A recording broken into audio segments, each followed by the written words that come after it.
Hi friends, welcome to the Killa channel. Friends, ఎవరైనా మా ఛానల్ని సబ్స్క్రైబ్ చేసుకోకపోతే సబ్స్క్రైబ్ చేసుకోండి. ఎవరైనా మీ డాగ్స్ అమ్మాలనుకుంటే మా ఛానల్ త్రూ మా ఛానల్ వాట్సాప్ నెంబర్కి మెసేజ్ పెట్టండి. ఫ్రెండ్స్, ఇవాళ మీకోసం లాబ్రేడర్ ఫీమేల్ పప్పీ తీసుకురావడం జరిగింది. ఇది హైదరాబాద్ దగ్గర ఎల్బీ నగర్లో అవైలబిలిటీలో ఉంది.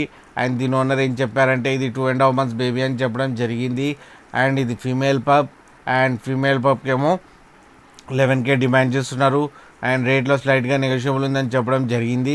అండ్ ట్రాన్స్పోర్టేషన్ ఫెసిలిటీ అయితే ఒక 20 kilometers దాకా అయితే ప్రొవైడ్ చేయగలమన్నా అని చెప్పారు. ఫ్రెండ్స్, మీరు చూడొచ్చు బేబీ ఎంత యాక్టివ్గా, ఎంత హెల్తీగా, ఎంత క్యూట్గా ఉందో కింది వీడియోలో. అండ్ లాస్ట్లో మదర్ వీడియో గుడ్డం పెట్టడం జరిగింది, అది కూడా చూడండి. ఫ్రెండ్స్ మీకు ఎవరికైనా నచ్చితే టైటిల్లో కాంటాక్ట్ నెంబర్ ఇస్తాను, కాంటాక్ట్ అవ్వండి, మాట్లాడండి, తీసుకోండి ఫ్రెండ్స్. అలాగే డీల్ సెట్ అయిన తర్వాత అన్ని డీటెయిల్స్ చెక్ చేసి మనీ వేయాలని కోరుకుంటున్నాం ఫ్రెండ్స్. అలాగే మా ఛానల్ని సబ్స్క్రైబ్ చేయడం మాత్రం మర్చిపోకండి ఫ్రెండ్స్.